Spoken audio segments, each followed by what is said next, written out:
think it says we're live. We're Oh, getting there nice. or something. I don't know, man. I never know when we're actually officially live, but someone out there is listening. And so I just asked you before we got on here what you're excited about. What did you tell me? What's on your agenda for today? I'm excited about, serving, about putting a smile on somebody's face. After this, I'm going to volunteer with Gates of Hope. We volunteer every last Tuesday of the month. So I'm just excited about connecting with people. I'm also excited about, I have another appointment after that. So I'm excited about connecting with him and, being inspired by his journey, learning from him. And yeah, just all about just soaking up everything that the universe has for me today. Nice. Love it. And that's actually a beautiful segue. So I'm gonna stop sharing so everyone can see us. Good morning, champions out there. And yes, it is good morning. And yes, you are champions. And I know you don't hear that often enough. I don't know when the last time somebody accused you of being a champion, but I'm going to call it out right now. And I'm going to say you are. Maybe you don't realize it. Maybe you don't feel like it. But I promise you were born for greatness. No matter what bullshit you were told, whatever somebody thought differently about you, you were born for greatness. And this program is all about going from shy to shine. Because at some point in our lives, we start off shy. We're told, keep your head down, obey the rules, just do what you're told to do. And that's the secret to life. That's how you get to success. And that's a bunch of crap. So it's time we all step up and shine. Because if you don't shine your light, ain't no one else going to. And this is a special conversation we have today. This dude is amazing. And the reason I wanted him to share what he was doing after this quick little talk we're going to have is his name is Amado, and that means loved in Spanish. And maybe you can share like how you got that name, or was it given to you, or did you create it, or just find that for yourself? But everything this guy's about is about love. It's about giving. It's about service. I mean, he's not just an influencer. He's a radio host, a co-founder of Rhythm Addict TV, musician, supporter of all kinds of nonprofits and really great causes out there. And just, I don't want to take away your thunder. There's so much stuff to cover. We don't have a lot of time. So let's just start off with that. Where did Amado come from? Was that given to you? Did you take that, internalize it, and say, this is just me? This is my mission? Okay, so yes, Amado, I was given to me by my dad. It's actually my surname. My first name is Kareem, which actually means generous, and my name is Kareem Amado. Amado is my last name, but I use Amado as my first name once I started really discovering my identity and the meaning of my name. Because I always I wanted a more common last name. I'm like, Amado, it just sounds different. It's just, and people would make fun of me. Like, how sometimes kids could be kind of mean. Just a So, little bit, yes. I was the one picked on in school. Don't worry, I was the wow. nerd. So. So once I started growing into myself and learning about my name and the history of my name, I just grabbed a hold onto it. I'm like, I'm gonna make this my artist name because this is my mission. We all want to be loved, and we all want to, and I wanted to give that love back to others. So when I started discovering Amado and the history, I started to see that it was given by the king of Spain, to the Knights of Leon for their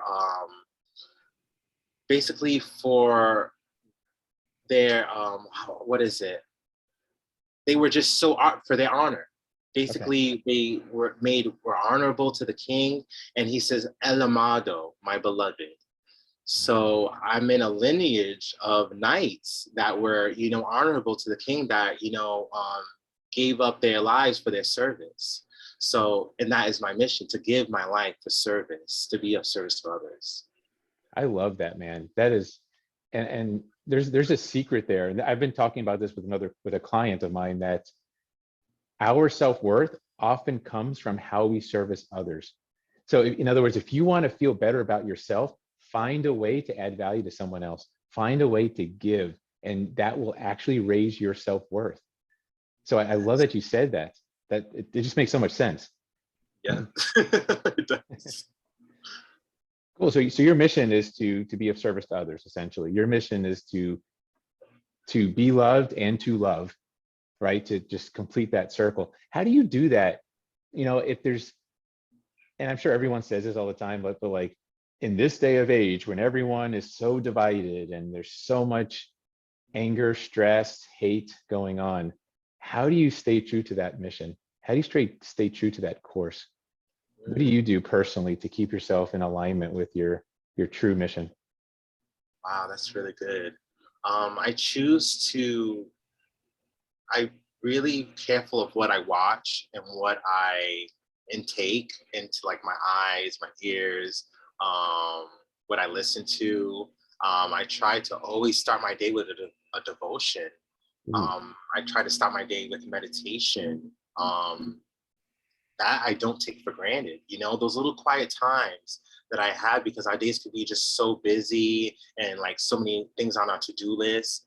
I really make it a point to wake up very early. Like I would say, sometimes 5 o'clock, 6 o'clock, to just get that alone time in so that I center myself, so that I'm able throughout the day to, protect my energy, regardless of like, say if someone comes at me negative or says something that I don't like or tries to offend me in any kind of way. I make sure that I'm able to stay centered within myself, so that I'm not affected by outside sources, that I'm not affected by outside circumstances. And it's easier said than done. Yeah, It took absolutely. a lot of practice. It took a lot of practice to get to that point where I'm not affected by others' energies so much, and then I'm able to love those that are not easy to love. I feel like the universe, God, the higher source, was preparing me, because like at times when I was young, I had people around me, like family members, that weren't easy to love, but I had to love them because they're my family. you know? So I feel like during those moments, I also saw that, we're all flawed. We're all flawed people. And even we're all flawed. And it's like, wow, what if that higher source of the universe, they see our flaws and they didn't love us? They didn't give to us our heart's desires. So it's like we have to be the same to others. We have to love people and love them as they are. So. Oh my goodness, so many nuggets right there. I hope people are taking notes on this, to be honest, because you share so many great things. So let me see if I can try and summarize, because it's amazing. But it sounds like you say you start your day with intention. You don't allow your day to end up accidentally, which accidents are no fun to happen. We're going to talk about that too. But you start your day with intention. You block out, you transform negativity into useful energy. You don't waste energy on things that are not going to move your mission forward. And then you mentioned the family thing, which I appreciate. I've actually redefined family. Family are the people that I like to hang out with. And then I get biological relatives. Some are family, some not really family. They're just related biologically. So I've kind of changed the meaning of family. And then the last thing you said, which was so powerful, it sounds like what you're saying was always assume somebody has good intentions. Always assume that at their core, there's just love in their heart, even if it's kind of crusted over with stuff, and then try and be a little more compassionate with them as opposed to angry with them. Did I capture that all right? Yes, you said it perfectly. Cool, Yes. cool. Like I said, I just want to make sure everyone got those. There's so many little nuggets you put into that. I want to make sure everyone got that. So last time we spoke, we spoke a few days ago, and something that really stuck with me, and maybe I hope you can elaborate on this a little bit. But you got very close to being home. You were close to the homeless community, so you really kind of understood homelessness, and you also came very close to being lifeless. And to me, that tells me that you've got a different level of appreciation of homeless and lifeless than a lot of other folks, probably myself included. Can you just describe like some of your experience with homelessness in your service, and then that I think it was a car accident, right, or car crash? That Yeah. Yes. So I left school when I was I graduated from high school when I was 17. And right out of high school, I got a job as a manager, as an assistant manager at a clothing store. And I was getting paid well. I loved my job. And then I got the opportunity to move to New York. And I'm like, wait, this is like a once in a lifetime opportunity. So I left the job. My family thought I was crazy. Like, you got a good Of course. job. What are you doing? Your family's got to think you're crazy. Look, if someone calls you crazy, say thank you and take it to continue. So yes. So I left to New York. It was like the summer of 2008. Yes, I left New York 2008. And my friends lied to me. They didn't have a place. So I was indeed homeless. I had to stay in a homeless shelter. But from that time, I just like made it a point where like, no, I'm going to get out of this. I don't care. Because I grew up in a life, I want to say a life of luxury. I was the only child. I was, what they say, spoiled. I was given everything. So it was like a silver spoon in my mouth. So I'm like, you know what? This is going to teach me to be independent. This is going to teach me to stand on my own 2 feet. And I'm going to gain some respect, So I went full throttle. I, got a job. I got an internship. My first internship was at Interscope Records, where it led me to meet incredible people. And then I was on MTV dancing with Red Run. It was like all these different things. Like the universe was just putting me where I needed to be at that perfect time. So, I went to New York and I never looked back. And I was glad that I was homeless because it also taught me to be grateful. It taught me the things I took for granted as well back home. A lot of the people that I was in the homeless shelter with wasn't there by choice. I was there by choice. So it really taught me to look at my situation and to look at others with compassion, as you said, and to put myself in their shoes, and I feel like the universe wanted me to be in their shoes in that moment. So it kind of prepared me. I didn't see it then, but it prepared me for my life's mission of what I'm doing now. So fast forward, I was traveling in China, dancing and touring, and I broke 2 of my ankles, sprained 2 of my ankles, sorry. And that put me out of commission, and I kind of put my passion of dance before my family, before God, even before my friends. It was just all that I seen, and there was a time where I didn't have any of that anymore. So I had to figure out, it was kind of like my identity. Dance was my identity at that moment. Yeah. And, I was stripped of that. So it was like a depressing time in my life. And so I got the opportunity to work at a homeless shelter during that time. And that time, it really humbled me because there was a time where I was puffed up. I forgot where I came from. I forgotten, the hard times, So I was very puffed up because I was living the dream, So I'm very thankful that did happen. At the time, it hurt. It hurt my ego. It hurt my pride, But I'm grateful that I was able to be at that place and time in my life where I learned about myself, and I was able to come to face with my ego and fight it, head on. So Yeah, thank you for sharing that. What an interesting perspective. And I feel like there's a lot of myths out there about success, because you mentioned you were at that point where dance was your identity, which in itself, sometimes when we borrow an identity, I call it, that when we lose it, we lose ourselves. And that's why it's so important to actually have your own identity. Like, you're Amado, and that's it. There's no one can take that from you because you own it, versus borrowing a company brand or borrowing an identity from someone else, like identifying as something that's not really you. It's just something you're doing at the moment. And I think a lot of folks maybe lose that difference. How does that feel like now that because dance was never your true identity. It was how you were expressing your identity at that time. Yes. So When did you realize, was that after the dance, after all that success, when you started getting back to more of your true identity and discovering that, or did you already have it and had to rekindle it?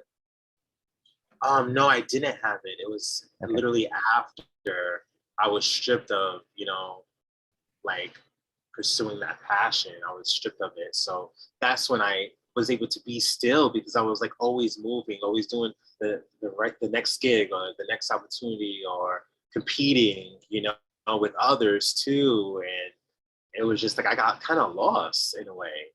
And also I wasn't doing it for fun anymore. At first it was, it was exciting for me. It was my way of expression. But then it got kind of like a way to make money, a way Yeah. to be better than the next, or, you know, reach the next accomplishment needs to be higher. It was just like it it wasn't fun anymore. So I believe maybe, me spraining both of my ankles at that time was a blessing, Um, and then that's where I was able to be still, and I was able to like sit down and really face myself and face, different traumas in my life. Um, a lot of things. Like I was able to face my, depression. I was able to face, my relationship with my mother, gain healing from that, because I had to move back home. And I was able to, because obviously being in New York, you have to be on your own 2 feet, taking the train, taking the Yeah. bus, and working. I wasn't able to do that because if I was able to do that, I wouldn't be able to heal as fast. So yeah, it really took me time, and that's when I learned about my name. I learned about different astrology, numerology, and that's when those things came into play in my life. And learn about my childhood, because I feel like we also pick up things from our parents, and the struggles from our parents, of different habits too. I had to break. So yes, Absolutely. So it sounds like you're saying you were almost too busy just to be yourself. Like you were so busy, you were lost at the same time because you were just doing, but you weren't keep it able, up. you weren't being. You were doing, but not being. Yes, Wow. So yes. what would you say to somebody who's maybe, I never go back and I never want to talk about like, what would you do different? That's not, you are the beautiful person you are today because of all that crap you went through and because of all the mistakes and good things you did and bad things and all that. That's fine. Never regret that stuff. But somebody who's maybe doing what they love and they're starting to get success, right? And there's that risk of detachment of who they are and the success thing that's pulling them towards the money. What advice would you give someone uh, who's in that position maybe, or who's just starting to feel a little bit successful doing what they love? What Yes. is there a caution you would give them or something to say, look, be careful here? Definitely be careful who you have in your ear, because not all flattery is actually good for Mm, you. Sometimes I was like listening to the voices, you're great, you're this, you're that. It's like, ooh, it makes you puffed up, and then it also makes you feel like untouchable. And it's important to stay humble, But yeah, be careful who you have around you. I would say, um, try to have the people that you had before, that knew you before the success. Try to keep those people around you. What else?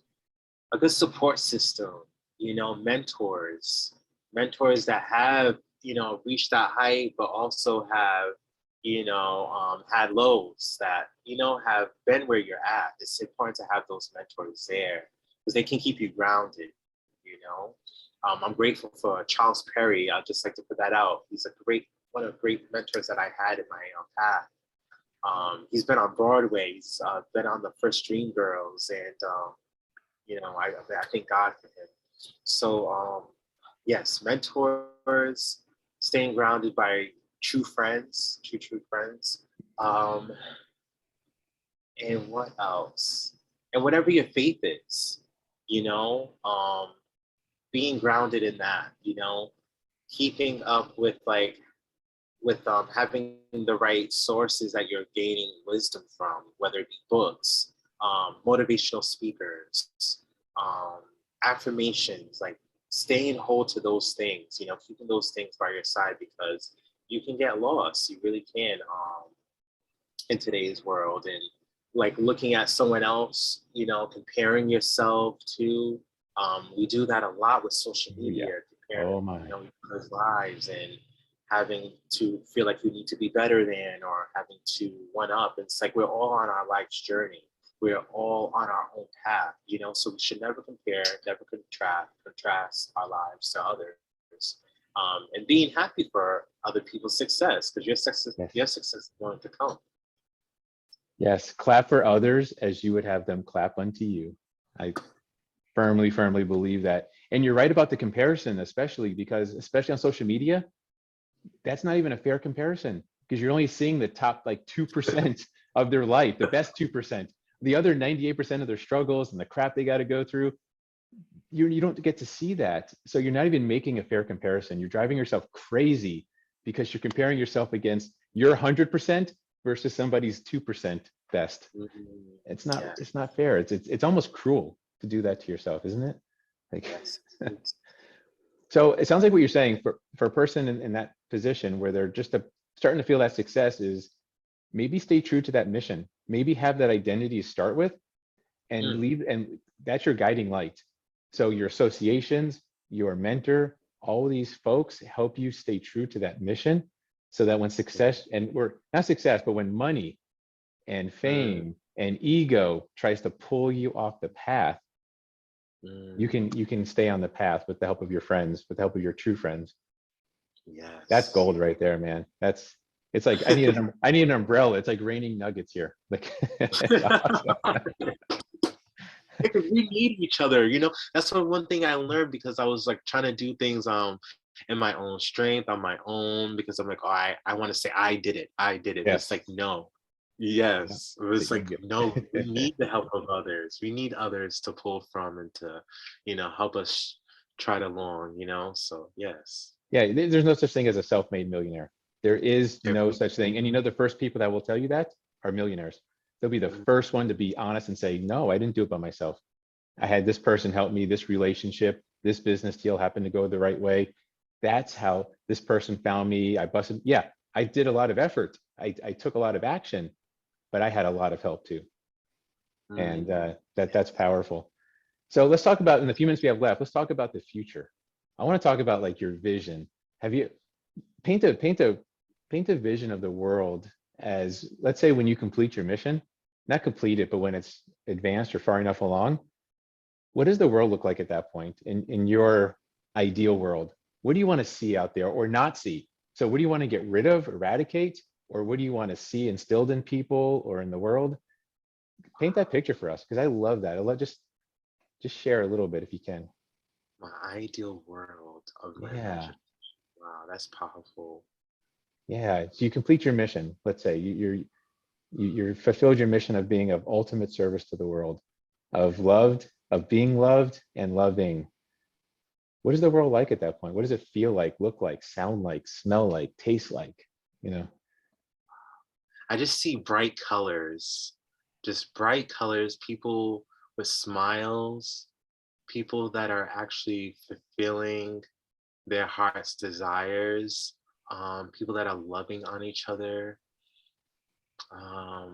Peace, I definitely see peace in the world. I see violence and hate eradicated from the world in my Good. ideal world.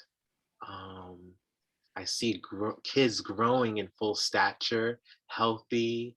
I see them wanting to learn, being immersed in learning. I see young Black kids like myself, um, learning and building generational wealth for their families.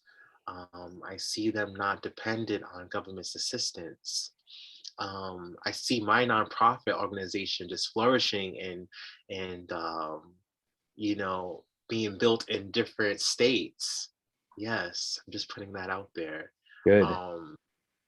Because I started Rhythmatic TV in Queens, New York, and then we expanded it to New Jersey. Then people in New Jersey knew about it. Then we expanded it to DMV. It was just one idea amongst 3 or 4 people.